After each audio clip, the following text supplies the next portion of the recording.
Mesdames et messieurs, bonsoir, bienvenue pour cette nouvelle édition de Direct. On va passer en revue les dernières nouvelles locales et nous avons le plaisir d'accueillir dans le studio notre invité ce soir, Monsieur Ahmed El-Essienancé. Vous êtes consultant international en gestion et en économie. Bonsoir. Bonsoir à vous. Nous avons trois thèmes principaux pour ce soir. On va présenter quelques reportages, ou bien un reportage pour chaque thème, et puis vous allez commenter. On commence avec le Premier ministre Moustapha Madbouli qui a fait le suivi du projet de développement du Caire islamique. Il a réitéré l'importance de préserver la zone en général à la lumière de la présence des bâtiments antiques et patrimoniaux qui la caractérisent et d'y faciliter la circulation. Salih Hamed Yarachoucha nous donne les détails.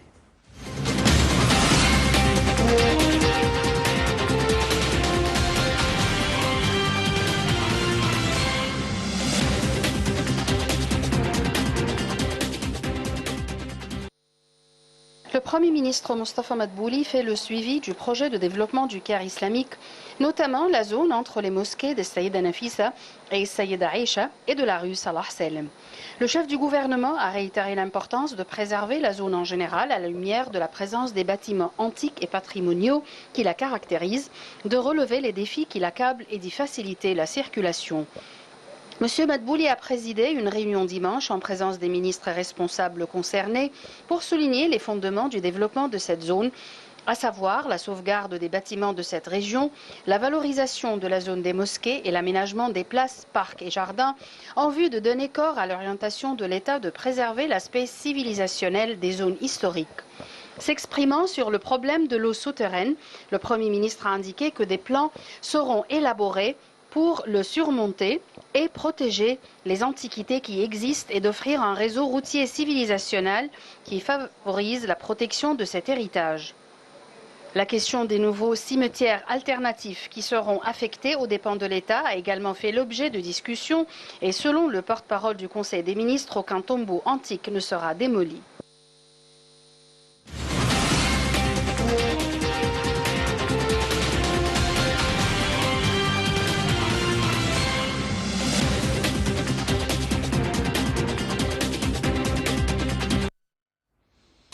Alors, je rappelle que notre invité ce soir, c'est M. Ahmed El-Essienancé. Vous êtes consultant international en gestion et en économie. Là, il faut mettre l'accent sur le Caire islamique. C'est ce très beau quartier riche avec des centaines de bâtiments islamiques antiques qui datent des différentes époques islamiques. Alors, qu'est-ce qu'on fait exactement dans cette région? Ce qu'on sait tous que le tourisme est une source très importante de devises et pour l'État égyptien. Là, l'Égypte a vraiment trois axes de tourisme, ou au moins de tourisme historique. On a tout ce qui est pharaonique, on a tout ce qui est islamique et on a tout ce qui est copte. Malheureusement, disons 90% ou même plus, de tourisme historique vient ou est seulement utilisé, ou on utilise seulement le dimension ou l'axe pharaonique. Alors qu'on a une richesse d'histoire très importante sur deux autres domaines, le copte et l'islamique. Ça, c'est tout à fait non utilisé. Okay? Ce sont des biens qui sont gardés. Pourquoi? On se rappelle tous que le Caire a été appelé la ville de 1000 minarets. Et maintenant, je pense qu'on a même beaucoup plus que 1000 minarets. On a presque histoire de presque 5 à 6 siècles qui est dans le Caire islamique. Mais malheureusement, on a eu une période qui était un peu chaotique, qu'on a eu des constructions sans aucun genre de planification, qui fait que visiter ou utiliser cette dimension, cet axe très important qui représente presque un tiers du tourisme historique que l'Égypte a, n'est plus possible. Et ça, c'est une perte énorme pour l'État égyptien. Ce que le gouvernement est en train de faire aujourd'hui, ils sont en train de mettre ça sur la bonne voie. Okay? On est en train de nettoyer le Caire islamique, une histoire de 5 ou 6 siècles, que ça soit visible, que ça soit utilisable, qu'on peut démontrer notre histoire, notre richesse culturelle au monde entier. Qu'aujourd'hui, malheureusement, on ne peut pas le faire. Donc ça, c'est, je le vois d'un point de vue économique, parce que là, on va augmenter ou disons, ajouter un axe supplémentaire pour le tourisme, que dans le passé, ça n'a pas été utilisé. Et de point de vue culturel, que même à part le tourisme, que les Égyptiens peuvent aller voir leur histoire. Parce que tous, ou la plupart de nous, on a étudié ça dans les livres. Mais aller le voir sur le terrain, c'est une autre histoire. Mais c'est très difficile de le faire sans ce que le gouvernement est en train de faire. Et ça, c'est un projet énormément important pour le futur du tourisme en Égypte. On parle surtout d'une région qui abrite la citadelle de Saladin. Juste en face, il y a la colline de Mokattam, avec comme je viens de dire, des centaines de mosquées, de maisons qui datent de différentes époques islamiques. Alors, la question de la circulation. Alors, qu'est-ce que le gouvernement fait exactement dans cette région encombrée par la circulation, par la pollution, etc. Ils sont en train de, comment dire, séparer les variables, si vous voulez. Okay? Donc, on ne va pas arrêter la vie normale du Caire, mais en même temps, c'est un peu, disons, comme ce qui est en train de se passer ou ce qui a été fait autour des pyramides. Okay? On a comme une zone libre, c'est une zone touristique. Ce n'est pas pour l'utilisation quotidienne de chaque jour pour tous les citoyens du Caire qu'on vient de dépasser 22 millions d'habitants. Okay? Et là, chaque maison, chaque rue, chaque mosquée a une histoire. C'est énormément riche. Il y a pas mal je trouve que c'est un peu ironique quand on regarde les séries turques. On voit tout ce qui est en train de se passer. Ça s'est passé ici. La plupart de ces histoires se sont passées ici, vraiment au Caire. Le temps du sultan, le temps de Harem, et tout ça. Il y a des histoires et des centaines, des milliers d'histoires. 500 ou 600 ans d'histoire. On a eu plusieurs dynasties qui ont vécu là. Donc, le gouvernement est en train de séparer la circulation moderne pour que ça facilite la vie quotidienne de l'Égyptien et en même temps protéger ces endroits. Donc, c'est un projet à double tranche, si vous voulez. C'est pas facile. Ça va prendre beaucoup de travail, mais je pense que c'est quelque chose de très important qu'on le fasse parce que ça va... l'autre dimension que ça va faire, ça va élargir ou augmenter les marchés touristiques qu'on est en train d'attaquer ou d'adresser, si vous voulez. Parce que l'intérêt typique qu'on a, de nationalité typique qu'on a pour voir les pyramides, peut-être c'est pas les mêmes genres de touristes. On va maintenant parler à des nouveaux nationalités. On va avoir une augmentation, une croissance dans les visiteurs qui viennent pour voir d'autres choses que les pyramides et le sphinx. Et malheureusement, autant qu'ils sont très importants, mais généralement, ce n'est pas ce qu'on appelle un achat répété. Ça veut dire que dès qu'on a vu les pyramides, dès qu'on a vu le sphinx, on ne le fait pas une deuxième fois, normalement. C'est très rare qu'on trouve un touriste qui veut voir les pyramides une deuxième fois. Okay? Là, on est en train d'ajouter une autre dimension. Donc, il y a une autre visite pour l'Égypte où il peut se concentrer sur l'Égypte islamique, ou il peut prolonger son séjour en Égypte. Au lieu d'une semaine, ça peut être 2 semaines, ça peut être 10 jours. Ça, c'est une augmentation de 50%. Donc, c'est très, très important. Et je pense que c'est un projet qui va aider beaucoup la croissance du revenu du tourisme pour l'État égyptien.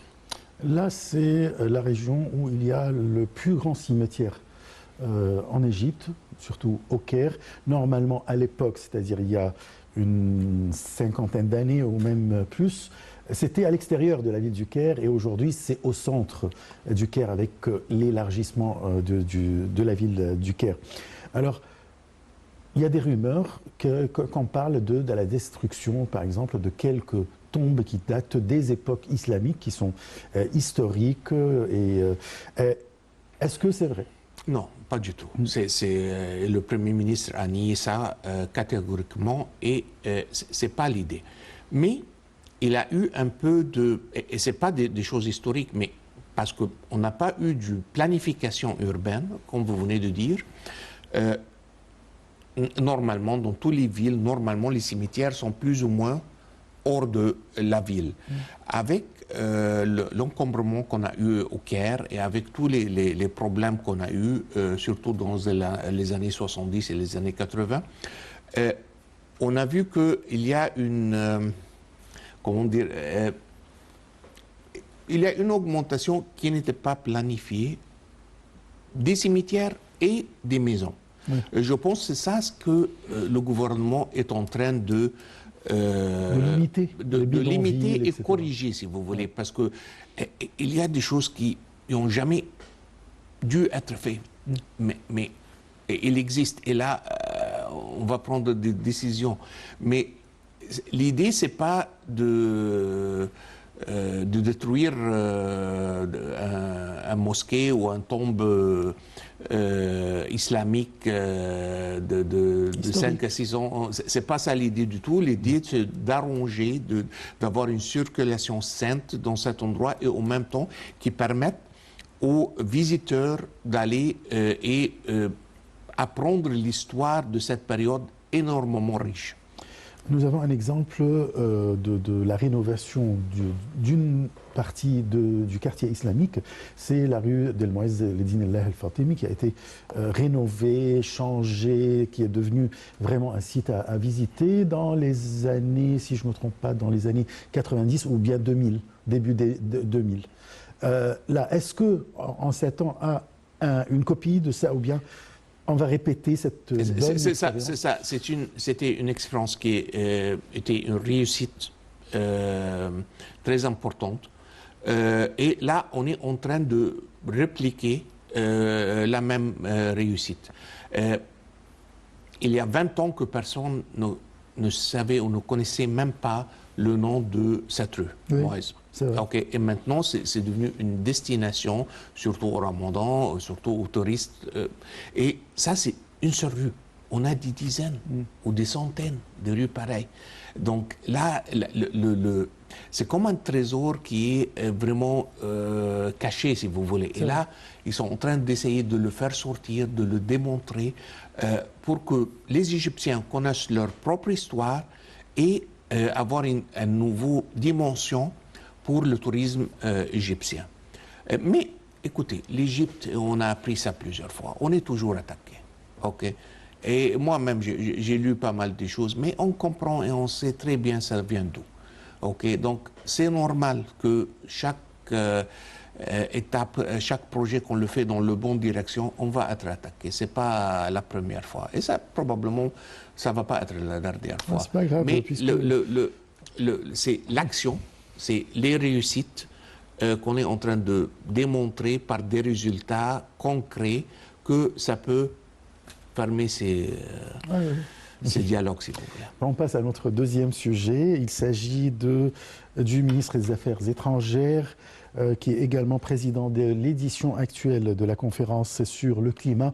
Samah Choukri a présidé une réunion virtuelle tenue en marge des réunions en cours à Bonn, en Allemagne. La réunion a rassemblé tous les membres du bureau représentant des différents groupes géographiques partis à la Convention cadre des Nations Unies sur les changements climatiques. Salih Ahmed et Yara Choucha nous expliquent.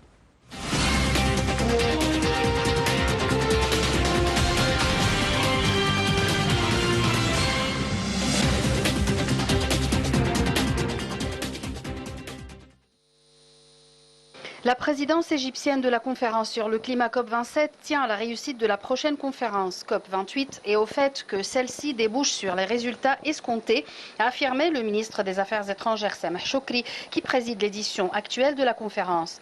La déclaration de M. Choukri est intervenue lors d'une réunion virtuelle du bureau de la présidence égyptienne de la conférence, tenue en marge des réunions au cours à Bonn, en Allemagne, des deux organes concernés par la Convention cadre des Nations Unies sur les changements climatiques, qui sont chargés de donner des conseils scientifiques et technologiques et de mettre en œuvre les engagements climatiques.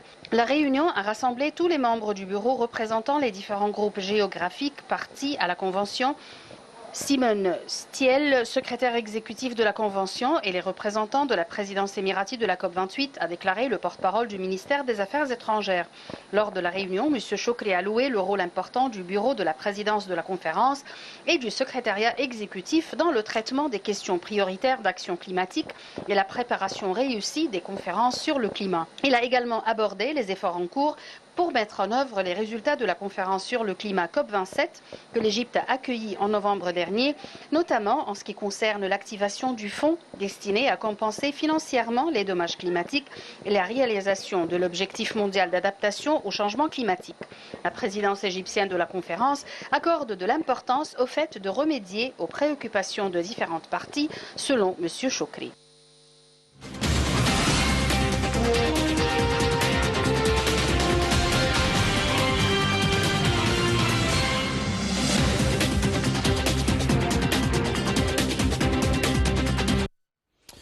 L'Égypte a bien réussi dans l'organisation de la COP27 qui s'est tenue novembre dernier à Sharm el-Sheikh. Il y avait beaucoup de décisions très importantes et très bonnes pour surtout les pays en voie de développement, les pays africains. Et là, l'Égypte a préparé le terrain pour la réussite de la COP28 qui sera tenue à Dubaï cette année, ou fin de cette année. Comment voyez l'élan ou bien ce cadeau présenté de la part de l'Égypte à Dubaï? Si vous vous rappelez, au bout du COP 27, qui était tout à fait présidé par le chef de la diplomatie égyptienne, on a eu une extension pour la conférence presque de 2 jours pour négocier les actions présentes. Parce que ce qui s'est passé à Glasgow, puis à Sharm el-Sheikh, et on a essayé de tracer une petite ligne là, qu'il y a des promesses très importantes. Okay. Et c'est très bien, c'est très important de noter que tous les pays africains qui sont en train vraiment de souffrir de ce qui est en train de se passer, la sécheresse et tout, leur contribution n'a même pas dépassé 2%. Et le reste, le 98% qui reste, c'était la contribution des États ou des pays industriels. Donc on est en train de payer une facture assez chère pour des choses qu'on n'a pas vraiment fait. Donc, des crimes qu'on n'a pas commis. Voilà. Absolument, c'est ça. Ouais. Et là, on a eu de promesses et de promesses, surtout à Glasgow, on a été promis de tout ça. Mais à Sharm el-Sheikh, on se trouvait que très peu de ces promesses s'est matérialisées en vrai. Okay? Et là, on est en train d'essayer de, quand on passe le COP28 aux Émirats arabes, qu'il y a un pas vraiment en avance. On dépasse le niveau des paroles et on voit des actions physiques, des contributions financières qu'on est en train de voir de la part de ceux qui sont responsables pour ce changement climatique. Et là, c'est pour cela qu'on est en train de voir le chef de la diplomatie égyptienne qui est en train de travailler sur ce sujet ces jours-ci. Et c'est la bonne chose à faire, bien sûr. Parce que sinon, ça peut rester pour des dizaines d'années, des promesses, des discussions, des analyses, des études, pour prouver que ce que tout le monde sait maintenant. Ok. Il y avait quelques années, peut-être une dizaine d'années, c'était mis en cause. Est-ce que c'est vrai? Est-ce qu'on a un changement climatique? Oui ou non? Et c'était un sujet de discussion. Je pense qu'aujourd'hui, c'est devenu quelque chose que ça a été prouvé et reprouvé des dizaines de fois. Donc maintenant, c'est firme, c'est une réalité. Et le temps est venu pour qu'on fasse quelque chose avec cette réalité. Et là, je pense que l'Égypte essaye de faire le pont entre les bonnes intentions, les bonnes paroles, les discours très chaleureux pour des actions physiques sur le terrain. Et c'est ça le plus grand défi que ces genres de conférences ont maintenant. Oui, là vous avez bien expliqué qu'à Glasgow, il y avait des promesses. À Sharm el-Sheikh, il n'y avait rien qui a été réalisé de ces promesses, mais l'Égypte a insisté en prolongeant la COP 27 et on a eu vraiment un document signé par les pays développés, industrialisés, etc. Des promesses toujours. Des promesses. Elles ont voilà. Aujourd'hui, est-ce que ces promesses sont réalisées ou bien pas encore. Pas encore. Et c'est ça ce qu'on est en train de faire pression. Oui, de creuser et visser un peu plus fort. C'est-à-dire nous voulons arriver à Dubaï avec des financements. Oui, c'est ça ce qu'on espère. Oui. Et comment on peut faire Parce qu'on joue maintenant avec les pays les plus industrialisés, les pays qui polluent toujours. Qui polluent, et ce qui n'a pas vraiment aidé la cause, que la guerre qu'on est en train de voir entre l'Ukraine et la Russie, et que la Russie a arrêté de fournir la plupart de l'Europe de l'Ouest avec le pétrole. Donc il y a pas mal de pays qui ont retourné au charbon. Oui. Donc au lieu qu'on avance, on est en train de reculer en arrière. Oui, c'est vrai. Et là, ça n'aide pas la cause. Donc là, ils doivent délivrer ce qu'ils ont promis. Et je pense que ça, c'est le sujet autour duquel on est en train d'avoir ce genre de réunions. On est tous convaincus qu'il y a un problème. On a bien défini ce qui est responsable pour ce problème, qui est-ce qui a causé ça, et qu'est-ce qu'on doit faire pour le réparer, ou au moins mitiguer que ça ne devient pas même beaucoup plus grave d'où est-ce qu'on est arrivé aujourd'hui. Est-ce qu'on peut reculer en arrière ou non, on ne sait pas, mais au moins qu'on s'arrête où nous sommes aujourd'hui. Et là, on a besoin de financement. Il y a des pays qui sont en risque. Il y a un pays comme les Maldives, Philippines, ce sont des pays qui sont vraiment en risque de disparaître au bout de 10 ou 20 ans. Si on continue avec la chaleur qui est en train de s'élever, et puis le niveau de l'eau dans les océans sont en train de monter, il y a les pays qui ont plupart des îles sont vraiment en risque. Oui. Donc on doit faire quelque chose. C'est le temps de réagir, c'est le temps d'action. Vraiment, et pas seulement des bonnes paroles et des discours chaleureux. Bon, on verra, de toute façon. On va voir. On passe à notre troisième sujet. C'est l'Égypte qui a réussi à redresser son économie et retrouver sa place dans la région et dans le monde entier. L'État égyptien et son rôle régional et international se confirment jour après jour. Au cours des dernières années, plusieurs dossiers ont pu être résolus, tels que le redressement de l'économie égyptienne, le dossier sécuritaire et la lutte contre le terrorisme. Salih Hamadi Arachouch.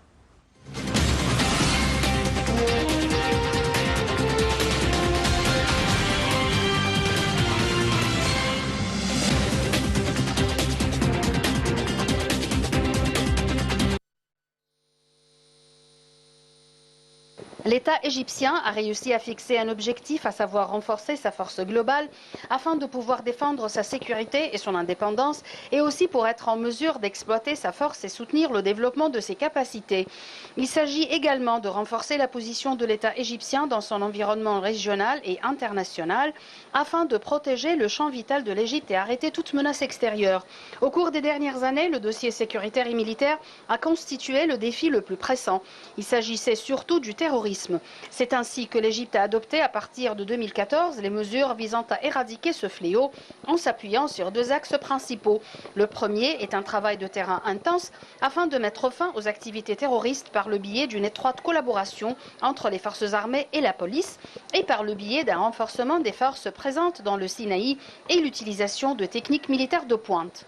Étant donné que les années d'avant 2014 ont eu un impact négatif sur l'économie égyptienne, l'État a adopté une série de réformes économiques urgentes, notamment la redistribution des subventions et la libéralisation de la livre égyptienne. Au niveau de l'industrie, le gouvernement égyptien a mis en place dès 2014 un plan ambitieux visant à lancer 45 projets industriels d'un coût total de 92 milliards de livres égyptiennes. Dans le domaine de l'énergie, l'Égypte s'est fixé un objectif qui semblait impossible pour certains, celui de devenir un hub énergétique régional. À partir de 2016, elle a lancé un plan ambitieux de développement et de modernisation du secteur pétrolier et gazier jusqu'en 2040, visant principalement à réaliser l'autosuffisance en gaz naturel.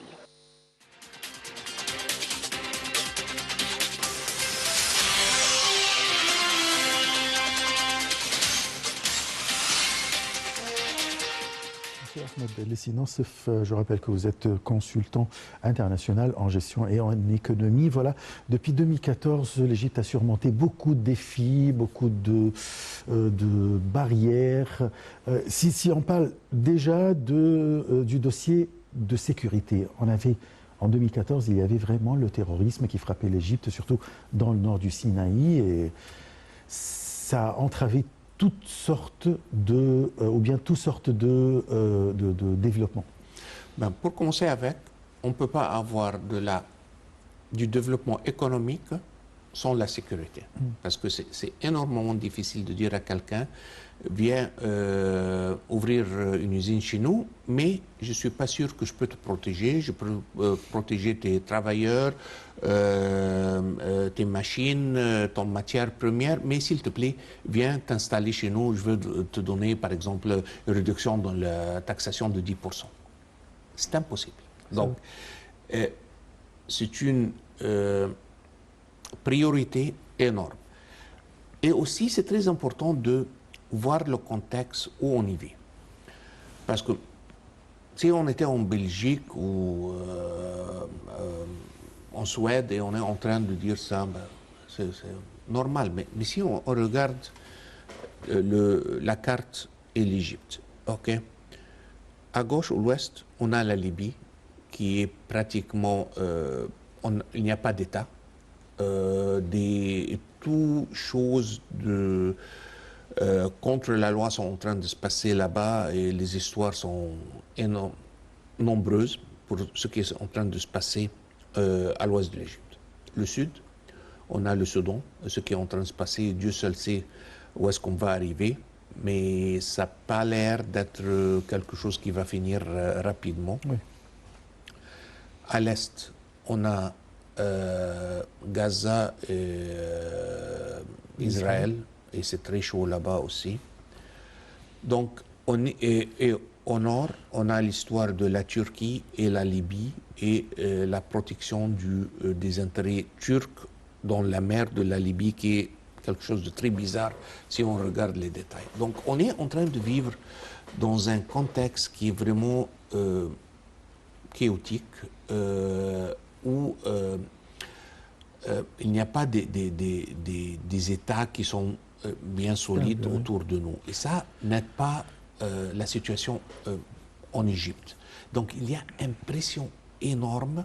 Et comme on vient de dire, on ne peut pas avoir du développement économique sans qu'on a une sécurité et une stabilité dans le pays. Oui, et sans oublier Daesh, les membres islamistes ou bien les terroristes qui font les voyages ou bien qui émigrent pour s'installer, qui émigraient pour s'installer dans le Sinaï.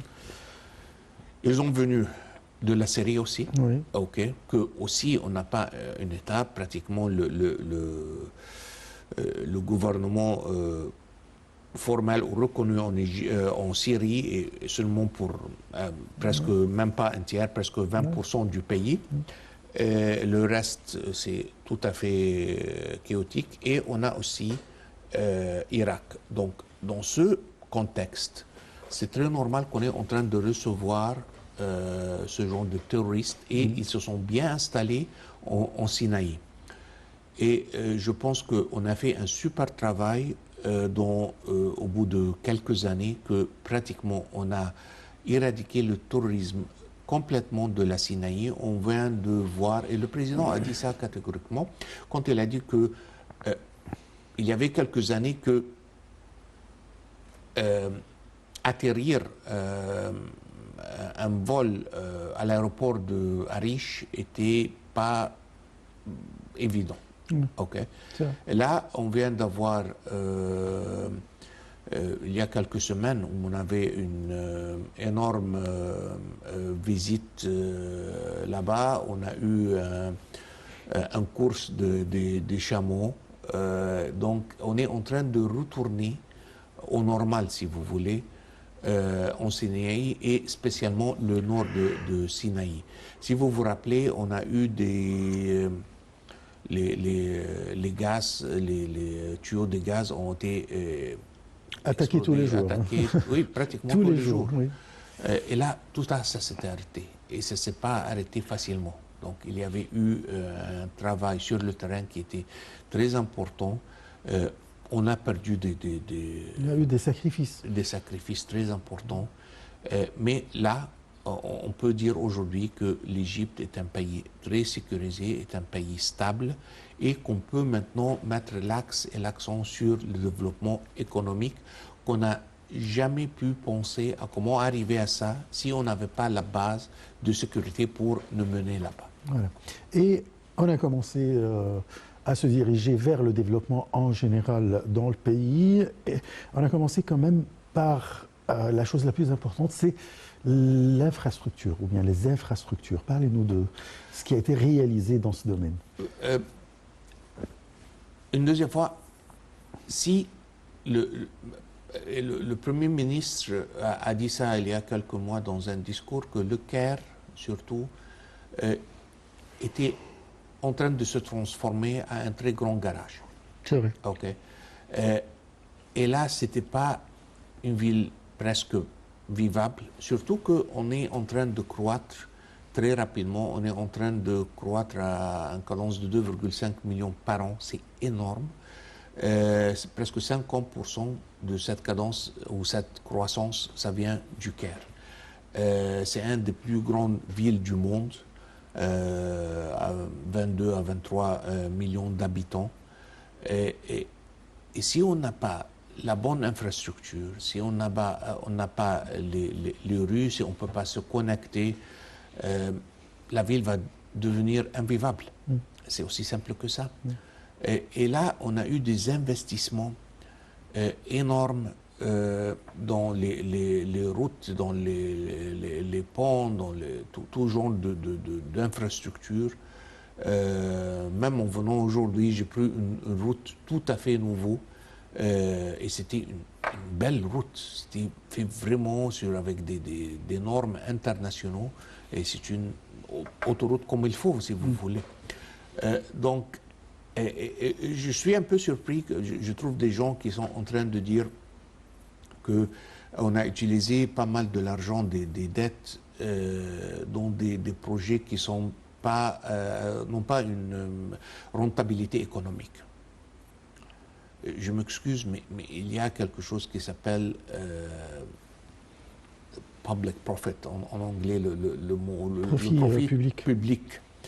Et ça ne se mesure pas avec les mêmes dimensions comme on mesure une usine ou comme une usine, on mesure le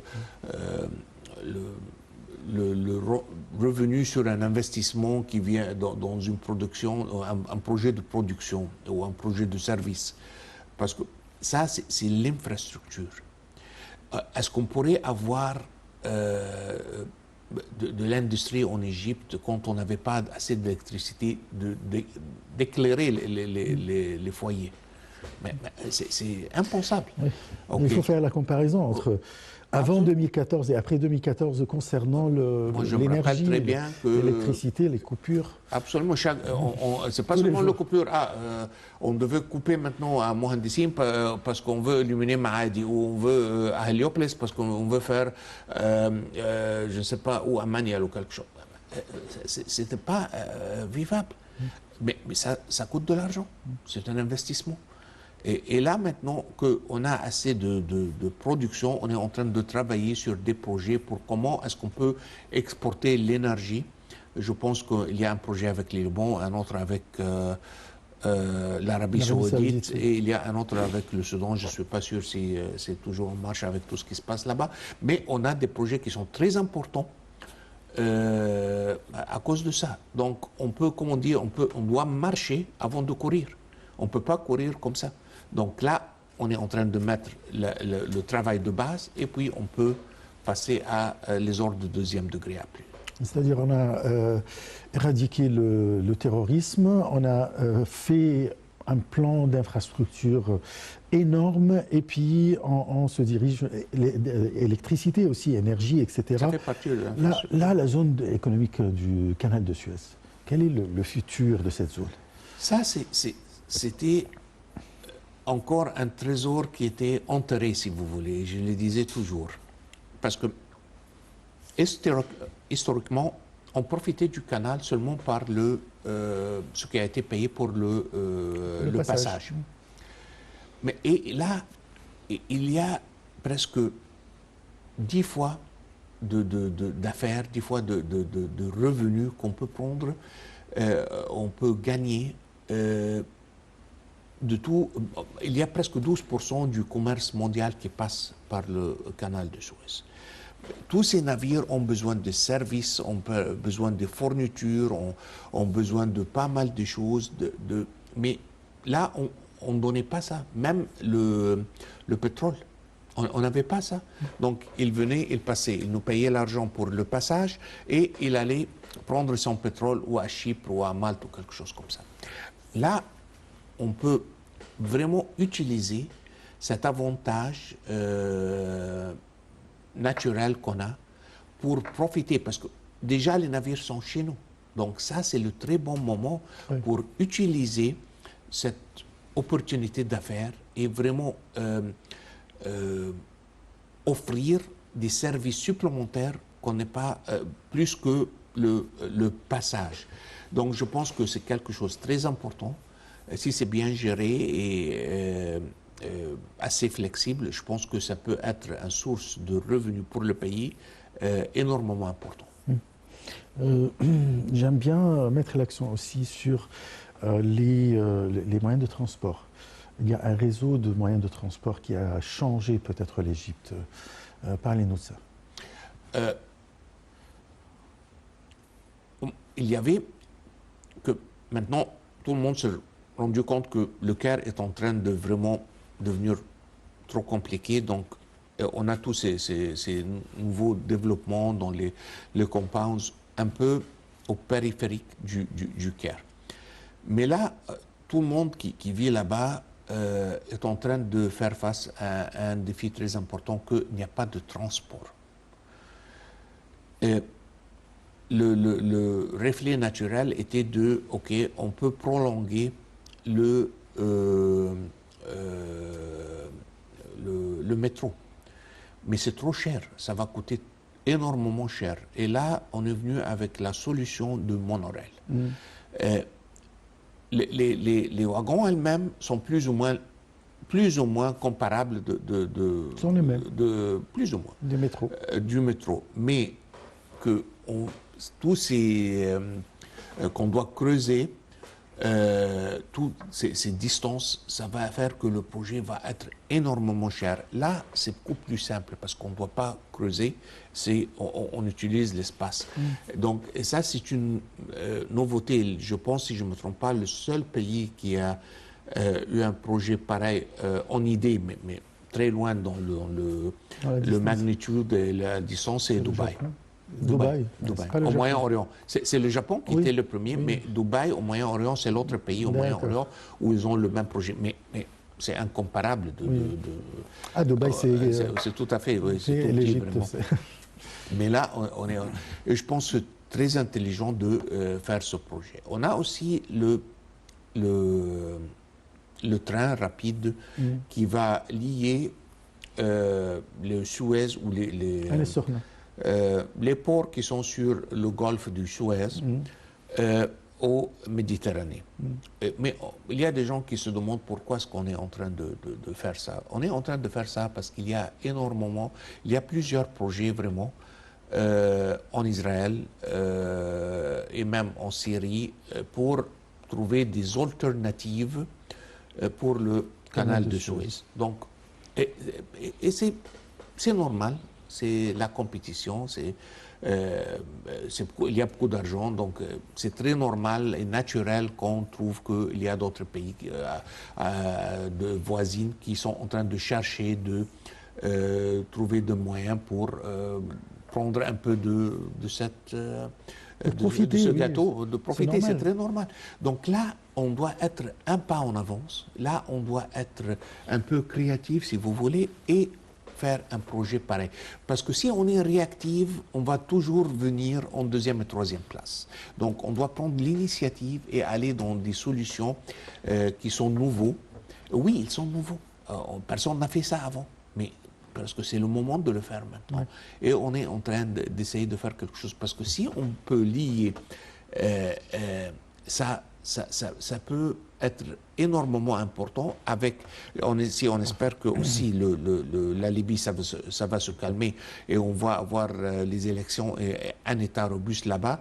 De Marsa Matruh, on peut avoir la route directe pour la Libye. Je vous remercie beaucoup, M. Ahmed Lessi Nassef.